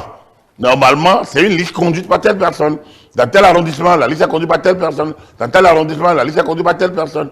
Et en cas de... On sait que dans les 3 arrondissements de Porto-Novo, dans les 5 arrondissements, 5 c'est 3 par la cour, 5 à Porto-Novo, finalement 13 à Cotonou, je garde. Donc, dans les 5 arrondissements de Porto-Novo, si un parti est majoritaire, voilà le maire, c'est celui qui va être le maire de la commune. Exact. Donc, si c'est comme ça, c'est bon. Mais on n'a pas fait cette option. Donc, aucun maire n'est attendu dans l'absolu. C'est quand on désigne, ils ont été désignés. Et finalement, exactement. Et l'affinité avec le chef du parti, quelques logiques peut-être endogènes ou exogènes, tout ça entre en ligne de compte dans le choix du maire, et tout simplement. Ou peut-être la chance. Être au bon endroit au bon moment. On attend que le préfet il ouvre l'enveloppe et qu'il sorte les noms. C'est comme ça? Ouais, c'est comme ça. Le préfet prend l'enveloppe qui est venue de la direction du parti. Oui, mais déjà le membre sait. Parce que oui, les présidents de partis. Le nom se trouve dans l'enveloppe du préfet. Les présidents des partis ont communiqué avec leurs membres, dans la plupart des cas. Mais on a le cas d'une commune où il y a une forte rébellion actuellement. Oui, parce que justement, parce que le vrai problème, on a connu ça même pas. C'est le problème du militant. Pourquoi on est arrivé à la loi complétive et explicative de 2020? Parce qu'il y a un problème de discipline, un problème de militantisme. Il y a un vrai problème à la base. Et ces options-là, que ce soit option de SE, sur lesquelles on peut redire, mais qui règlent le problème du développement local, sur l'option ça règle. Moi, j'ai dit, tout à l'heure, j'avais déjà évoqué les limites. J'avais déjà dit les limites politiques, je l'ai dit. Mais ça règle le problème. Parce qu'on ne disperse pas les sous. La preuve, ceux qui ont tenté quelques diversions, on les a virés, vite fait. Donc, ça règle le problème du développement local, mais pas le problème politique de l'exemple de la décentralisation. Ça dépend de là où on met le curseur. C'est la même chose. Quand en 2020, on était obligé de faire voter la loi complétive, vous comprenez que dans des communes, que des gens d'un parti, comme on a vu je me rappelle à Pereret en 2015, où un maire d'un parti, lui seul, cadre du parti, va coaliser avec l'opposition pour prendre la tête. Je pense que c'était une dame, pour prendre la tête de la mairie et laisser tous les autres postes au parti en question. Alors que sa majorité était là. Mais comme la majorité ne tient qu'à une voix, en quittant et en allant là-bas, elle peut... Non, on ne peut pas gérer les communes comme ça. On ne peut pas gérer les communes comme ça. Donc, pour moi, quand ils sont au niveau local, ils viennent tous d'une liste. Ils ont été élus. Donc, qu'on les désigne comme les chefs de file, ils sont tous militants. Ils sont connus dans leur localité. Et c'est le management du parti maintenant qui va faire le reste. Et qu'il soit un maire UP, l'autre là, c'est pas moi mon problème. Ils sont tous de la majorité présidentielle pour le moment. Ils dirigent. Ça peut être, pour moi, ça peut être un conseil communal UP, le renouveau, comme ça peut être un conseil communal BA. Là n'est pas le problème. Le problème, c'est qu'ils sont arrivés voir un plan de développement. Il y a un programme d'action du gouvernement. Normalement, le plan doit être en cohérence avec les options du gouvernement pour la région. On peut ajouter d'autres. Il faut trouver le financement. Le problème, c'est qu'ils doivent s'approprier ces instruments-là. Et maintenant, se demander, est-ce qu'on les maintient ainsi? Est-ce qu'on fait quelques réglages au niveau, donc, après l'évaluation de l'existant? Donc, ce n'est qu'après ça qu'ils peuvent asseoir leur autorité. En dehors de ça, tu as beau être administrateur civil, tu as beau être comme expert international, tu as beau être, je ne sais pas, instituteur ou projet agrégé, le mécanisme est le même, s'approprier l'existant. D'abord, les textes, tous les textes et instruments de pilotage des communes, les programmes en cours, leur niveau, les évaluer, et maintenant, voir dans quelle mesure il y a des réglages. Et donc, asseoir son autorité au niveau du conseil sera la deuxième tâche. Quand tu as fini la première de t'approprier les tests, maintenant asseoir l'autorité au niveau du conseil. D'accord, on vient du même parti. Non, on est tous dans la majorité présidentielle. Mais le chef, c'est moi. Donc du coup, c'est à toi maintenant d'aller prendre ton bateau du pèlerin pour aller faire le tour. J'avais dit dans un autre plateau la dernière fois, rigueur et humilité, voilà, et écoute. Donc il faut un peu de la rigueur, il faut de la fermeté et il faut de l'humilité. Voilà, rigueur, fermeté. La rigueur, c'est pas par rapport à soi-même. La fermeté, c'est par rapport aux autres. Et l'écoute, c'est par rapport à... Et c'est aux membres du conseil, au secrétariat administratif et ses cadres, non, au secrétariat exécutif et ses cadres, et aux populations que tu es censé administrer. Si tu allies ces trois instruments, il me semble que quel que soit d'où ils viennent, quelle que soit la manière dont c'est fait, ils doivent pouvoir s'en sortir parce que rien n'est nouveau pour eux. Ils savaient déjà que le maire sera désigné par le parti, que le chef de l'arrondissement sera proposé par le parti, que le chef du village de quartier de ville sera proposé par le parti. Ils savaient déjà que le SE sera... Par là, par exemple, peut-être qu'ils ont allumé des bougies pour ça. Donc, ils savent qu'il y aura le SE et ses cadres, ils savaient tout. C'est à eux de se mettre dans le bain et de faire ce qu'ils doivent faire. Quelqu'un le disait tout à l'heure sur le plateau, dans cette installation des nouveaux qui vont faire 7 ans, il y a aujourd'hui notre vision. Les plans de développement communaux doivent être alignés sur cette vision-là, sans oublier le programme d'action du gouvernement du prochain président qui sera sur le programme national de développement. La question elle est pour vous, Joël Ataï Guédégbé. Comment aligner tout cela quand on a autant de... on a déjà les besoins? Non, les rails sont posés, quoi. Vous n'avez pas le choix. Il ne faut pas rêver les yeux ouverts, quoi. La décentralisation, ce n'est pas l'indépendance. Donc, il y a la tutelle déjà qui vous rappelle que l'État central est là. Vous avez cité les outils, les plans. Il faut aligner tout ça. Il y a une loi sur le développement, sur la programmation du développement.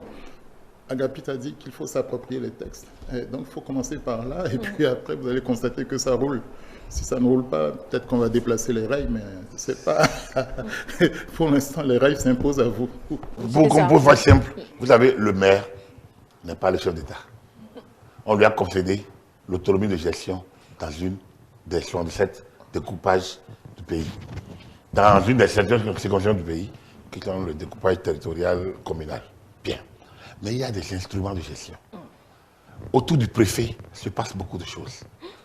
Il y a les conseils, il y a les communautés, il y a les conseils, il y a les programmes, il y a...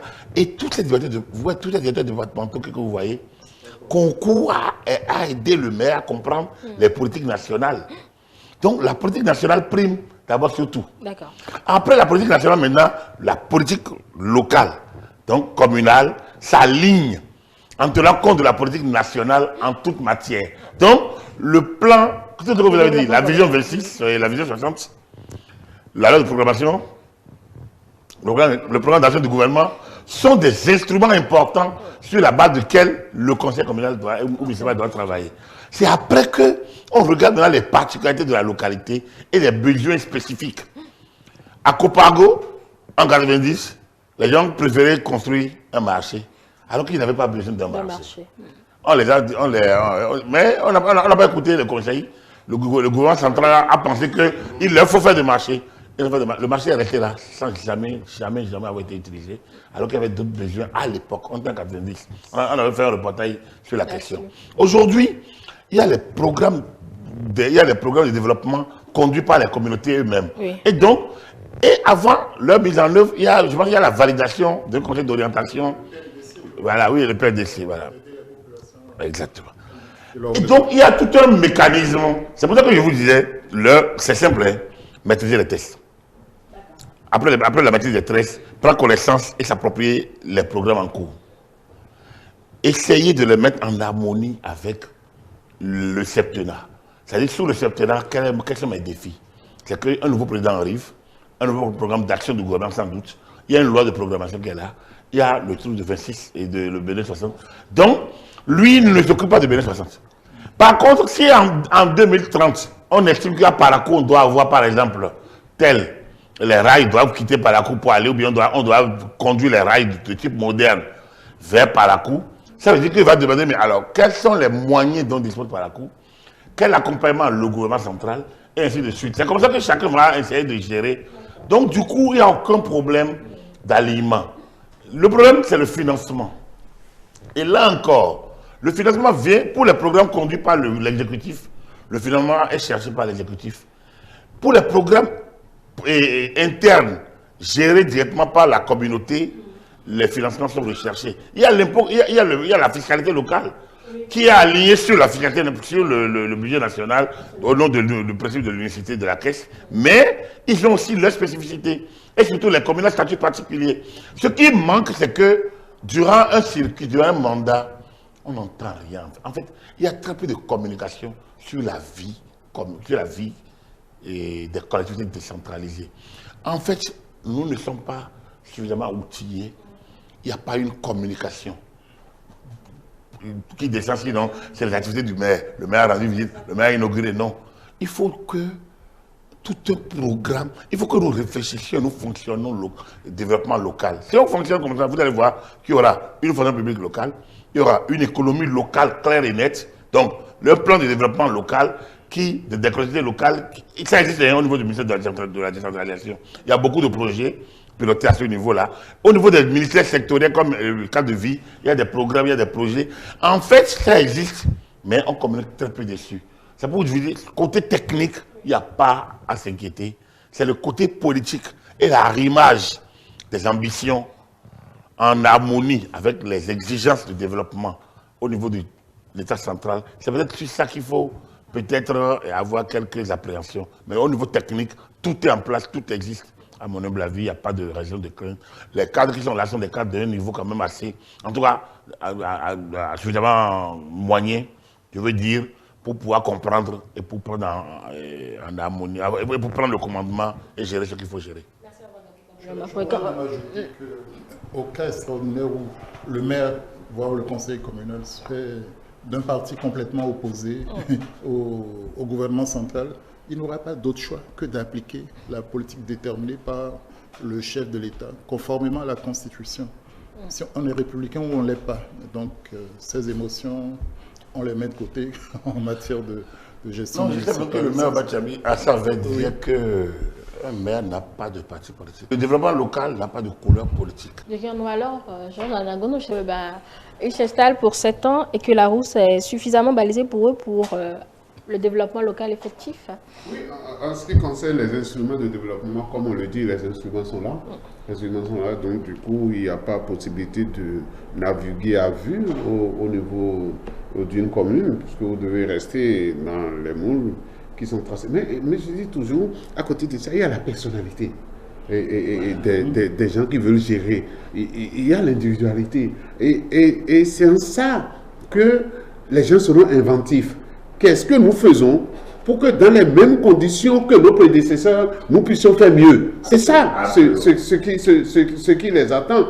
Et donc, on va créer la victoire, mais il faut s'arrêter très vite et commencer par réfléchir pour savoir. Moi, je connais beaucoup de communes où la majorité était quand même d'un parti, où le maire était de ce parti majoritaire-là, d'accord? Et puis après, à la fin des haricots, on trouve qu'il n'y avait pas grand-chose à se mettre sous. Vous voyez?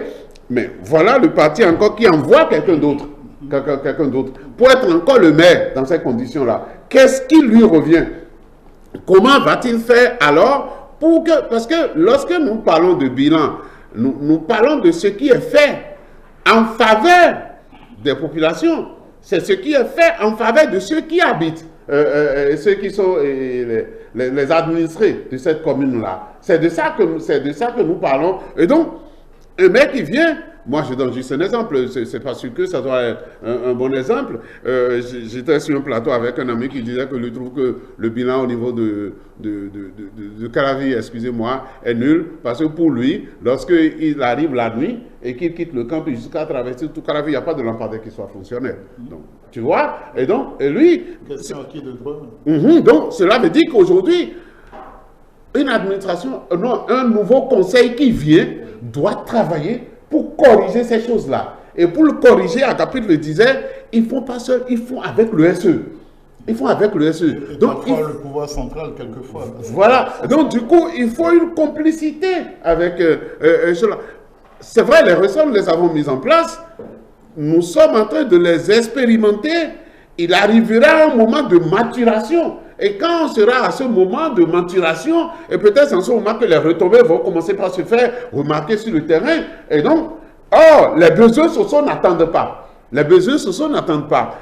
Ils sont là tout de suite et il faut les satisfaire tout de suite. C'est là où gouverner devient difficile, très difficile. Mais moi, je dis bon courage à ceux qui sont là pour que... et puis de l'autre côté, moi, demain, je pourrais être le challenger, donc s'ils font mal, je pourrais trouver les moyens sur lesquels je pourrais les combattre. Le maire doit être un homme du terrain. Il vient de le dire, un homme du terrain, dynamique, une personnalité qui séduit, qui se fond dans la population, qui écoute, qui remonte, qui est là, qu'on voit. C'est ça que je pense que la personnalité est importante. Je l'ai évoqué aussi, Angèle, la question de la redevabilité. En fait, on n'a pas fait le bilan des maires qui ont fait 6 ans. Pour quelle raison Angela Wandjine a été remplacée par Nathaniel Coty? Par le même parti. Tout simplement. Et pourtant, il me semble qu'il a été réélu, Angela Wandjine. Oui, il a été réélu à... Mais il est au cabinet ou bien on l'a... Alors qu'est-ce qu'il devient? On l'a changé. Bon, alors, pour quelle raison? On ne sait pas. Et pourtant, c'était bien de le savoir. C'était bien de le savoir parce que on sait que l'autre de Parakou, et le maire Chabi Jimé, est à l'Assemblée nationale. On sait que Lucas Tropo, qui a quand même été déporté de Boycon sur Cotonou, est aujourd'hui à l'Assemblée nationale. Pourquoi? Alors qu'il a fait 6 ans à Cotonou. Est-ce qu'il n'a pas été à la hauteur? Est-ce qu'il y a des attentes particulières sur Cotonou? Si on avait su, je suis convaincu que les gens le savent. Mais comme je dis, il n'y a pas une communication sur ces questions. Si ça existait, ça aurait permis de mettre plus de pression sur les nouveaux maires pour qu'ils puissent se bouger un peu et peut-être faire le travail beaucoup mieux. Les autres, à mon humble avis, n'ont pas démérité. Je ne juge pas leur mandat parce que je n'ai pas vu de concret. Je n'ai pas analysé le contenu. Mais le fait de les remplacer veut dire que soit il y a mieux que eux. Parce que je n'ai pas encore vu, je ne les ai pas vus mieux positionnés. Le Lucas Tropo et Chabi Zibé, et nous ça, oui, eux ils sont à l'Assemblée nationale. Donc on peut dire, ils ont choisi d'être à l'Assemblée, tout comme beaucoup de maires, maire de Malanville, maire de Banikwara, c'est-à-dire qu'ils ont choisi d'être là-bas. Deuxième chose, c'est une ville comme Perere, qui a été longtemps pilotée par l'UPR, le Renouveau. Mais au-delà de l'UPR, le Renouveau, la personnalité de Sakalafia a changé. Et un petit travail là-bas a montré quand même que les gens sont un peu déçus. Ils ont préféré donner le pouvoir au BR. Alors, est-ce que ça change grand-chose? Donc, il y a un problème. Il faut évaluer la satisfaction de nos communes, des communautés à la base. Si le principe du développement local, le développement, c'est aussi la satisfaction, en dehors des infrastructures et autres, quelle est l'approche que l'autorité communale a vis-à-vis de ces populations, de ces mandants et de ces mandants? Voilà. Je pense que c'est important. Sinon, parfois, il y a des fausses lectures, il y a des fausses appréhensions. Et on te dit, ah, il est au pouvoir depuis longtemps, il est à Cotonou, on ne le voit pas. Oh, c'est pas lui qui détient, comme je le dis, chacun n'a jamais été ministre de la décentralisation, ni d'un préfet, ni l'autre. Bon, mais on estime que c'est lui l'autorité, et on ne l'a pas vu, on l'a vu très peu. Et puis, bon, alors qu'est-ce qu'il peut amener, lui, particulièrement à Bélé, que Bélé n'a pas eu. Mais, effectivement, quand Bélé fait partie des communes, un peu, quand on les regarde, il y a quand même des choses à dire. Ça, c'est vrai, du point de vue développement. Ils sont nombreux. C'est pas que je suis parlé. Quand on descend chez moi dans l'Ouémé, on l'en trouvera. Quand on descend chez Georges dans le Mononcle, on l'en trouvera. Quand on descend chez l'autre dans le Koufou, on l'en trouvera. On l'en trouvera partout. Donc, il faut une approche participative et des moments d'échange. Ça permet d'écouter. Les chefs d'arrondissement doivent être plus plus disponibles. Les maires doivent être plus logés, résider effectivement dans leur commune et être à la disposition des populations. Je pense que c'est cette personnalité-là dont parle tantôt Georges. C'est ça qui va apporter le plus de ce qui est dans les tests et que nul ne peut changer si c'est que la personnalité individuelle. Vous disiez, écoute, vous rajoutez redevabilité à présent, ben, on dira rendez-vous en 2033, Joël Ataï-Guédégbé, pour voir peut-être... Non, 2033, c'est absolument lointain. Peut-être combien d'écoles auront été construites, de plus réfectionnées, etc. Je ne demande pas aux gens d'être impatients, mais il faut qu'au quotidien, qu'autant que faire se peut, on suive, sinon les surprises désagréables peuvent être au rendez-vous, ça peut être des bagarres au sommet seulement, et donc ce serait quand même, c'est l'ultime chance offerte aux populations d'avoir droit à la parole, d'avoir voix au chapitre. Et donc pendant que c'est possible, il faut que les maires cultivent effectivement l'humilité, l'écoute, le dialogue. Il n'en coûte absolument rien. C'est leur devoir d'être des facilitateurs de la vie publique dans leur espace. Et ils ont parfois de qui s'inspirer. Je prends quelqu'un comme le préfet Megbedji du Koufo, qui a été un ancien maire de Clé-quand-même, me semble-t-il. Voilà quelqu'un qui non seulement est administrateur civil, mais s'est convaincu de la nécessité de la il y a de l'enthousiasme, il y a en lui de l'enthousiasme. Voilà. Et ça n'a jamais diminué, au contraire. Bon, toujours disponible également, voilà, cela. Donc il y en a quelques-uns comme ça, même son homologue du Mono, celui du Borgo, que les autres m'excusent, mais au-delà des préfets, je veux croire que parmi les anciens maires, les maires sortants, il y a de l'expertise, il y a du conseil à prendre. Si on s'avise de jeter ceux-là, de les traiter par le mépris, ce sera encore un gâchis. Vraiment, il y a beaucoup de ressources, y compris parmi celles qui viennent de quitter, et pour construire autrement et redonner une autre chance à la décentralisation dans nos communes. Comme on l'a dit dans un plateau précédent, ils ont tout en main pour aujourd'hui réussir. Presque tout. Je nuance. Ah d'accord. Presque tout. Sauf la personnalité. Je pense que ça, j'ai un au vol. C'est ça le leadership. C'est important. Je pense qu'il faut qu'il cultive ce leadership. Aller à cette école. Qui est franchement le plus qu'un maire peut apporter. Ouais, vous voyez, automatiquement, vous dites que Megbedji, et tout le monde est d'accord. Pourquoi? C'est cet enthousiasme, c'est ce leadership, c'est cette envie qui est voilà. Donc, et ça, il a, sur les 12 préfets, on peut dire qu'il a. Il est accessible. Moi, mon préfet de Cotonou, je n'ai pas envie de me dire, mais il n'est pas accessible. C'est quand les gens ont envie de communiquer, qu'ils se rendent disponibles. C'est pas du gouvernement. D'accord. Donc, ça rend le préfet encore plus. Ça rend le préfet encore plus libre. Parce que ça le rend plus libre parce que le ministre de l'Intérieur est à côté, le ministre de la décentralisation, ils font beaucoup de travail. Non. Il n'a qu'une commune. Non, je le dis, il y a certains qui font des bunkers autour de certaines autorités, qui doivent être des autorités publiques. Quand vous avez besoin ici, c'est quand on a envie de communiquer comme je le dis. Non. On a connu un préfet avant, qu'il était plus. Hein? Bon, il était fantastique, mais il était disponible. C'est déjà bien. C'est déjà bien. Donc, ce que nous demandons, c'est autant pour les maires. Il y a des maires disponibles. Quand on n'arrive pas à joindre un maire d'une capitale comme Porto-Novo, nouvellement élu, qui n'est pas disponible. En même temps, pour 2-3 minutes aux médias, il doit pouvoir l'être. Vous pensez, la gestion, c'est aussi ça, la communication. C'est pas quand vous voulez communiquer, quand vous sortez pour aller remettre un cahier à l'école, que le maire vu, non. Le maire doit être disponible pour sa communauté. Et c'est pour ça que je dis qu'il doit apprendre à se fondre dans la foule. Définitivement, c'est les personnalités, parce que son homologue de Cotonou qui a du même... Non, je suis en train de chuter. Il doit apprendre, je vous ai dit, il doit apprendre à se fondre dans la foule. Pas bien les travail de caméra. Mais quand les caméras viennent à lui, il n'a qu'à dire l'essentiel. On ne dit jamais non aux caméras, ni aux plumes. Parce que cela aussi relais. La communauté est faite de tout. Tout comme le mendiant qui vient à vous. Tant que vous n'avez pas encore débarrassé votre commune de mendiants, quand il vient, accueillez-le. Le fou de la commune, s'il vient, il apporte quelque chose quand même dans votre commune. Le maire, c'est le maire de tout le monde, de tout. Je pense que la personnalité doit jouer. Je devais vous poser la question de fin parce qu'eux deux, ils avaient déjà répondu. C'était sur la route de balisée pour le développement local effectif, Agapit Napoléon Bafouikan. La route est balisée. Le gouvernement central a trouvé à trouver des options qu'il a pensées pour avancer et que ça avance. Quand on regarde les 4 années de gestion des SE, en tout cas les 3 années révolues, hein, maintenant c'est en 2022, non? 3-4 années, on peut dire qu'on a trouvé une thérapie. Moi, je n'estime pas que ce soit la meilleure. Mais qui suis-je, moi? Un vote, je n'ai qu'une voix de vote. Donc, j'estime que le gouvernement, lui, a trouvé la thérapie du moment et ça tourne. Ceux qui sont venus aujourd'hui savent dans quel environnement ils sont arrivés. Ils savent qu'il y a ceux, ils savent qu'ils sont désignés après élection. Donc, ils savent l'environnement. Ils savent que leur désignation ne fait pas plaisir à tout le monde au sein du Conseil.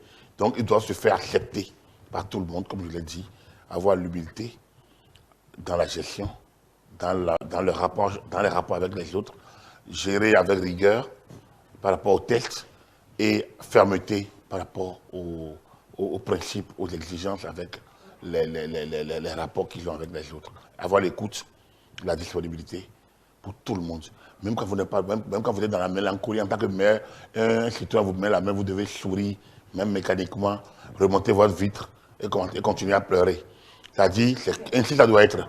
Parfois, ça doit être une mise en scène bien orchestrée pour que le corps. Parce que votre sourire rend heureux et une population. Le coup de main que vous lui donnez, la main que vous faites, ou bien le point de main, ça peut rendre heureux quelqu'un pendant une semaine. Donc du coup, sachez-le et vous fonctionnez de cette manière-là. En dehors de ça, il reste que la question de la redevabilité. Si vous dites que c'est 7 ans, ça ne suffit pas. 7 ans, c'est long pour rendre compte. Donc, je pense qu'il y a des instruments dans les communautés territoriales, il y a des instruments de reddition de comptes. Les préfets ont une partie en main. Eux-mêmes peuvent orchestrer leur propre gestion en la matière. Je pense tout est là. Il ne reste que maintenant l'homme. Et je pense que, avec ce que nous disons, avec l'appui des partis politiques et des organismes qui les appuient, j'ai bien espoir que ce septennat permettra de faire un peu plus. Nous avons déjà des médias un peu mieux, outillés intellectuellement, peut-être les environnements, les instruments techniques, que les autres. Tout le monde est aujourd'hui au fait des réalités. Tout le monde l'achète peu ou prou, ça doit pouvoir marcher. Merci à chacun de vous. On peut le dire, le chemin est balisé, la route est certes longue, mais il faut de la redevabilité. La proximité doit être au quotidien pour que les maires puissent atteindre les objectifs de ce développement local voulu à travers ce choix de la décentralisation. Vous avez écouté nos invités de ce plateau sur donc, le bilan de cette décentralisation, les évolutions et les défis. Mesdames et messieurs, c'est tout pour ce numéro de votre émission Le Forum Politique. Merci beaucoup, Joël Taïgedegbe. Merci à vous, Agapit Napoléon Mafroican. Merci, Georges Anagono. Mesdames et messieurs, merci surtout à vous qui êtes restés jusqu'à la fin de ce programme. On se retrouve mercredi prochain. ETélé est disponible sur les plateformes numériques, le www.etelebénin.com, notre chaîne YouTube ETélé Bénin et notre application ETélé Bénin que vous pouvez télécharger. ETélé avec vous, pour vous, à mercredi prochain.